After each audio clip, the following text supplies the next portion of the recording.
মহান মুক্তিযুদ্ধে ত্রিনর্থী রাইফেল হাতে রাজারবাগে পাক হানাদারদের বিরুদ্ধে প্রথম প্রতিরোধ গড়ে তোলেন পুলিশ সদস্যরা, যে প্রতিরোধ কাঁপন ধরিয়ে দেয় পাকিস্তানিদের বুকে। মুক্তিযুদ্ধের সেই গৌরবময় ইতিহাস ও মুক্তিযুদ্ধে ময়মনসিংহ জেলা পুলিশ সদস্যদের বীরত্বপূর্ণ ভূমিকার নানা দিক তুলে ধরতেই বাংলাদেশ পুলিশ মুক্তিযুদ্ধ জাদুঘর স্থাপন করা হয়েছে ময়মনসিংহে। ব্রিটিশ আমলের স্থাপত্যের ঐতিহ্যে গড়া প্রায় পরিত্যক্ত একটি ভবন সংস্কার করে এই জাদুঘর প্রতিষ্ঠার উদ্যোগ নেন ময়মনসিংহ জেলার পুলিশ সুপার মাসুম আহমদ ভূঁইয়া। এই জাদুঘরে রয়েছে 5টি গ্যালারি। গতানুগতিকতার বাইরে শব্দ, ছবি আর আলোকের চমৎকার সংমিশ্রণে সাজানো হয়েছে জাদুঘরটির প্রতিটি গ্যালারি। এসব গ্যালারি দর্শনার্থীদের ভিন্ন অনুভূতি দেওয়ার পাশাপাশি কিছু মুহূর্তের জন্য তাদের পৌঁছে দেবে মুক্তিযুদ্ধের সেই সময়ে।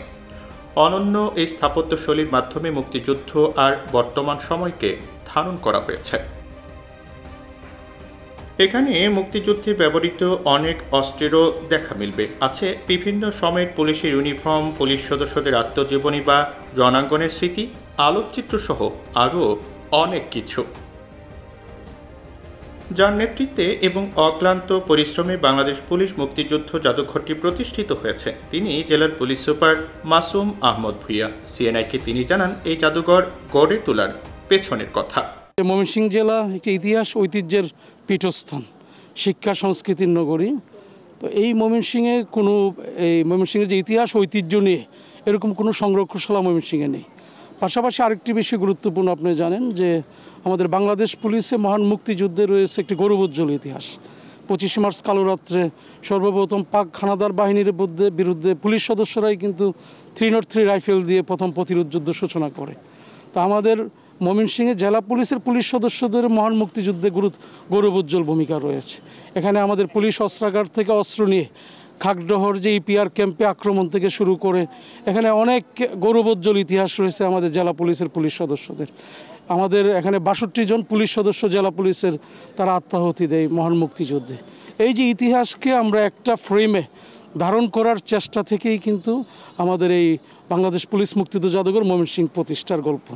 আমরা চেষ্টা করেছি এখানে মহান মুক্তিযুদ্ধের যে ইতিহাস, ময়মনসিংহে রণাঙ্গনের যারা বীর সৈনিক ছিল, সূর্য সৈনিক, তাদের বীরত্বকথা এখানে সন্নিবেশ করার পাশাপাশি এখানে ময়মনসিংহের ইতিহাস ঐতিহ্যের সাথে সাথে আমাদের বীর পুলিশ সদস্যদের যে এই মুক্তিযুদ্ধের যে গৌরবোজ্জ্বল যে তাদের বীরত্বগাথা রয়েছে সেটাকে আমরা এখানে সন্নিবেশ করার আমরা একটি প্রয়াস মাত্র। পুলিশ সুপার বলেন, এই জাদুঘর নতুন প্রজন্মের কাছে অনুপ্রেরণার উৎস হয়ে উঠবে। পূর্বসূরীদের আত্মত্যাগের ইতিহাস জানার পাশাপাশি জাতির পিতার দর্শন সম্পর্কেও ধারণা পাবে নতুন প্রজন্ম। এখানে আপনি জানেন প্রায় আমাদের 582 জন জীবিত বীর মুক্তিযোদ্ধা, ওনাদের আমরা সাক্ষাৎকার গ্রহণ করেছি। ওনাদের যে মুক্তিযুদ্ধে ওনাদের যে বীরত্বগাথা সেটা কিন্তু ডায়েরির মাধ্যমে আমরা এখানে সন্নিবেশ করেছি। 582 জন বীর মুক্তিযোদ্ধার তাদের মুক্তিযুদ্ধের ইতিহাস এখানে ডায়েরি আকারে এখানে স্থান পেয়েছে। পাশাপাশি এই 582 জন বীর মুক্তিযোদ্ধার যে ওনাদের যে এই বীরত্বগাথা সেটা আমাদের ইন্টারভিউ আকারে এখানে টিভিতে স্ক্রল করে আসবে। এই বিষয়গুলো আমাদের যারা নতুন প্রজন্ম, বিশেষ করে কোমলমতি শিক্ষার্থীদের একটা অনুপ্রেরণার উৎস হবে। তাদের পূর্বসূরীরা কীভাবে আত্মত্যাগ করে তাদের দেশের জন্য কিভাবে জীবন দিয়ে গিয়েছে, তাদের জন্য কত বড় আত্মত্যাগ করেছে, এই জিনিসটা কিন্তু তাদেরকে আর অনুপ্রাণিত করবে এবং আমাদের জাতির পিতার যে দর্শন সোনার বাংলাদেশ গড়ার জন্য তাদেরকে সেটা আরও আত্মপ্রত্যয়ী করবে এবং মাননীয় প্রধানমন্ত্রীর যে স্মার্ট বাংলাদেশ বিনির্মাণে তারা সুনাগরিক হিসেবে নিজেদের গড়ে তুলতে পারবে, এই ভাবনা থেকে আমাদের বাংলাদেশ পুলিশ মুক্তিযুদ্ধ জাদুঘর প্রতিষ্ঠা করা। প্রজন্ম থেকে প্রজন্মের মাঝে মুক্তিযুদ্ধের সঠিক ইতিহাস তুলে ধরার এই ঐতিহাসিক স্থাপনাটি উদ্বোধন করেছেন স্বরাষ্ট্রমন্ত্রী আসাদুজ্জামান খান কামাল। এ সময় মন্ত্রী বলেন, মুক্তিযুদ্ধের ইতিহাস, বঙ্গবন্ধুর ইতিহাস, এমনকি পুলিশের বিবর্তনের ইতিহাসও এখানে খুঁজে পাওয়া যায়।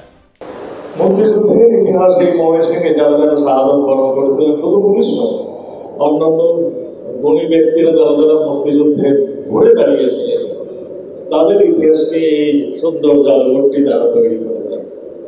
এখানে আরেকটি জিনিস আছে, পুলিশের বিবর্তন। সেই মোগল আমল থেকে আরম্ভ করে ব্রিটিশ আমল থেকে আরম্ভ করে পাকিস্তান আমল এবং এই আমলের পুলিশের ধারাবাহিকভাবে কিভাবে তারা নেতৃত্ব দিয়েছেন, কিভাবে কাজ করে গিয়েছেন, সেগুলির একটা ধারাবাহিক বর্ণনা এখানে রয়েছে।